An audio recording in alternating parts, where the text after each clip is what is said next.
If I made that money, I'd sit on a beach, I'd drink beer, and I would just watch the sunset. Kind of like a Corona beer commercial. Have you ever thought about that as a career option? You know, I find that really pretty boring. So that would be torture. If I had to do that every day, that would really be pretty awful for me. I really need to be preoccupied with something. If I'm just sort of sitting there relaxing, I can only do that for a very short period of time, and then it becomes unbearable. And you want to make money, but are you motivated beyond just profit motive and racking up dollars? And Yeah, no, I'm a volunteer. I mean, I don't need the money.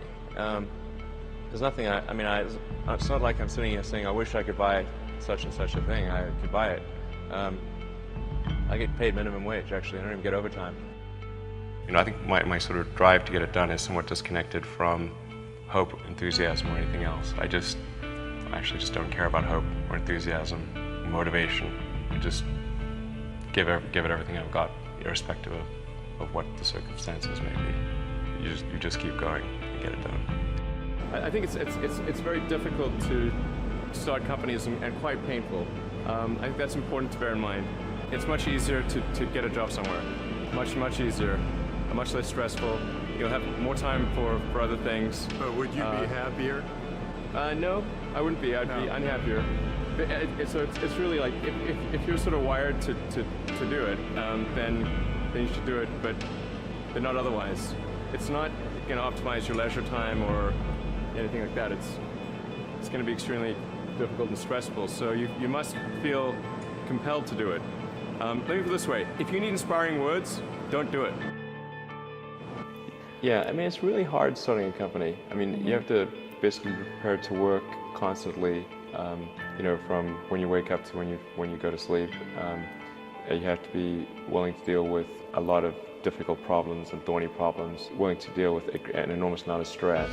You just got to push yourself super hard. I wouldn't recommend it for most people. I definitely feel stressed. Yeah, it's been incredibly difficult and painful the last several months. Mm-hmm. Painful? Absolutely, of course. Yeah. Yeah, I mean, I'm sleeping on the factory floor, not because I think that's like a fun place to sleep. Mm-hmm. You know, terrible. Sleeping on the factory floor, why are you doing that? Because I didn't have time to go home and shower. I certainly never expected to see the level of success that's occurred, because I'm actually an engineer, and but I discovered that in order to do the engineering that I want to do, I have to have my own company, otherwise somebody makes me do something I don't want to do. The odds of me coming into the rocket business, not knowing anything about rockets, not having ever built anything, I mean, I would have to be insane if I thought the odds were in my favor. Why even begin? When something is important enough, you do it even if the odds are not in your favor. How much of your personal fortune have you poured into this? $100 million. $100 million into something that you did not believe would work at the beginning. Yes. But at the age of 37, he hit rock bottom. His first rockets failed to reach orbit, and an early model Tesla Roadster had quality problems. In 2008, the rocket company is not going well. You've had 3 failures. Great. The car company is hemorrhaging money. Yeah. And the American economy has tanked in the worst recession since the Great Depression. Right. That was definitely the worst year of my life. If that fourth launch hadn't worked, that would have been it. We would have not had the resources to mount a fifth. You couldn't have gone on at that point. Yes, death would have been, I think, inevitable because we did not have the resources to mount a fifth launch. Yeah, I wish it wasn't so hard. There are people who've been in the rocketry business for decades who say about you that you don't know what you don't know. What are you trying to prove to them? What I'm trying to do is to make a significant difference in spaceflight and help make spaceflight accessible to almost anyone. And I would hope for as much support in that direction as we can receive. What keeps you fighting for your vision? What helps you to reach your dream? Well, I mean, I think I'm kind of constitutionally just geared to just keep going. Certainly, there are times when things don't go well, and then that's quite dispiriting, for sure. And so then it's difficult to proceed with the same level of enthusiasm. But I do think the things that we're doing are pretty important to the future. if we don't succeed, then we will be certainly pointed to as a reason why people shouldn't even try for these things. So I think it's important that we do whatever is necessary to keep going. How many things can you buy that you really love, that really give you joy? So rare, so rare. I wish there were more things. That's what we're trying to do, just make things that somebody loves. A future where we are a spacefaring civilization and out there among the stars, this is very exciting. This makes me look forward to the future.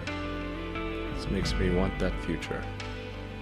You know, there need to be things that make you look forward to waking up in the morning. You wake up in the morning, you look forward to the day, look forward to the future. In a future where we are a spacefaring civilization and out there among the stars, I think that's very exciting. Persistence is extremely important. You should not give up unless you're forced to give up. You know, unless there's no other choice. Now that principle can be misapplied if you happen to be trying to penetrate a brick wall with your head. You have to be cautious in always saying one should always persist and never give up, because there actually are times when you should give up, because you're doing something in error. But if you're convinced that what you're doing is correct, then you should never give up. And you know, life has to be more than about solving problems. You know, if all that life is about is solving problems, why bother getting up in the morning? There have to be things that inspire you to, you know, that make you proud to be a member of humanity. Well, it's like the Nike slogan, you know, just do it. You know, just showing up is half the battle. Just, you know, you got to try hard to do it, and don't be afraid of failure. As Edison said, you know, it's 1% inspiration, 99% perspiration. Not be afraid to innovate, but also don't delude yourself into thinking something's working when it's not, or you're going to get fixated on a bad solution. Yeah, and I think also just don't be afraid of new arenas. You know, you can get a book, you can learn something, and experiment with your hands, and you know, just make it happen. Find a way or make a way to get something done. I think people should be nicer to each other, and give more credit to others, and don't assume that they're mean until you know they're actually mean. You know, it's easy to demonize people. You're usually wrong about it. People are nicer than you think. Give people more credit.